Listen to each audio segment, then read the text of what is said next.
Move on and get chatting. We've got a corporate waiting by to speak with us. It's been exactly 1 month since demonetization, since the government announced its decision to ban the 500 and 1000 rupee notes. What has been the impact on the jobs market? We'll ask Rituparna Chakraborty, the co-founder and executive vice president of TeamLease. Good afternoon and thanks so much for joining in. You've been quoted saying that demonetization could hurt the job markets. In fact, you foresee 400,000 jobs being cut. Take us through your analysis on the impact of demonetization on jobs. Which sectors are likely to see the biggest hit? Yeah, I think demonetization would take its toll in the short run, if not in the long run. Sectors which will clearly be affected by this at this point of time would be real estate, all sectors related to real estate like cement, steel and so on and so forth. Infrastructure would be affected, the construction business would be affected, e-commerce would be affected in the short run, and I would like to emphasize on the short run, yes, because 70% of their business is dependent on cash on delivery, and that's taken a toll. But I'm pretty sure that they're going to bounce back and recalibrate and come up with newer strategies to handle that.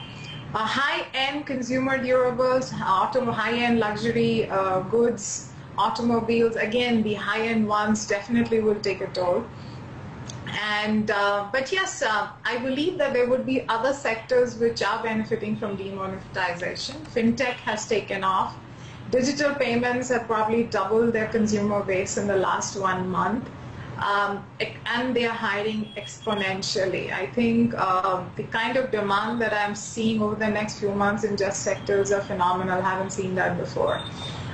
But yes, we do also foresee some dent in the job market, but I would like to believe that for most sectors, except probably real estate, construction infra, where it might be, the impact might be for a longer durations, it's going to be just a short-term impact.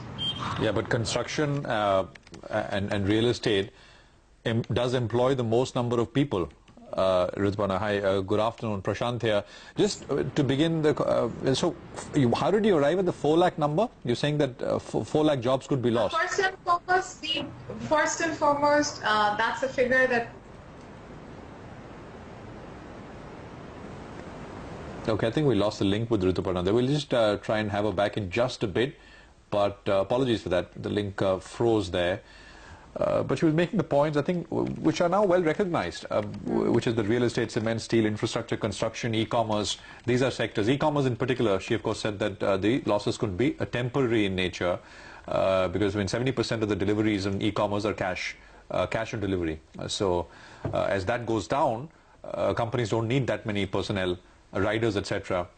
So a large sort of percentage of the total number that she was talking about could be from the e-commerce segment, but we'd like to put those numbers to her to kind of understand how she got to those numbers in the first. In conversation with Rituparna Chakraborty, co-founder at TeamLease. Thanks very much, Rituparna, for staying on. I was asking you, how did you arrive at that 4 lakh job loss figure?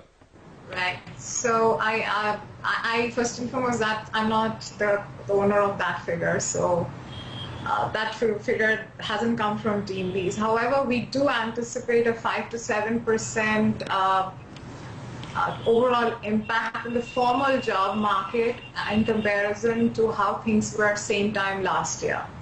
Construction, that was the point that you were discussing. Yes, there would be, but incidentally, construction was largely employing informal labor.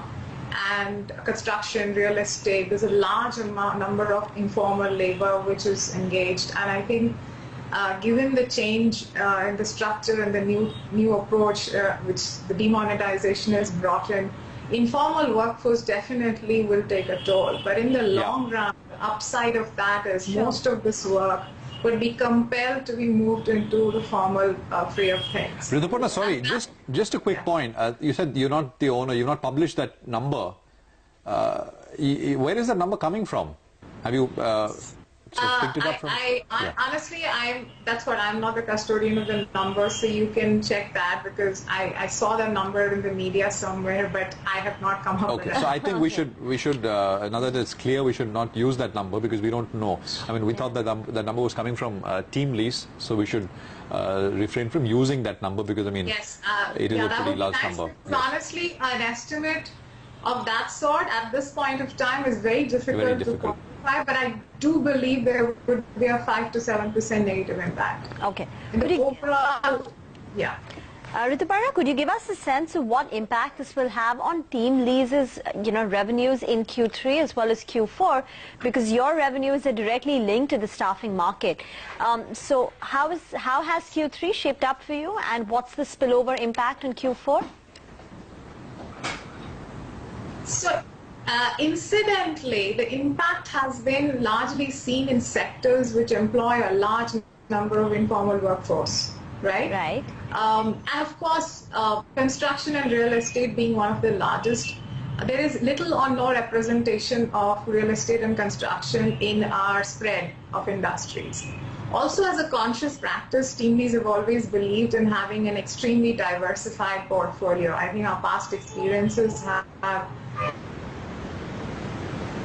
taught us this lesson. And hence, if you look at our spread, I think worked with 67 industries. Even e-commerce, while we engage with e-commerce, I think the representation of our overall volumes have never been more than 9% at any given point of time. Fintech has picked up in a big way, and I think that's a huge opportunity for us. Fintech, digital payment. Sure. Okay, once again, we seem to have snapped the connection with Ritu, but we get the gist of it. So TeamLease, they are expecting a 5 to 7% impact on the organized market in terms of jobs. E-commerce, there is a big impact right now, but it will be short-term. There will be a medium-term impact on jobs in the real estate, construction, and all the allied sector. But let's shift focus now.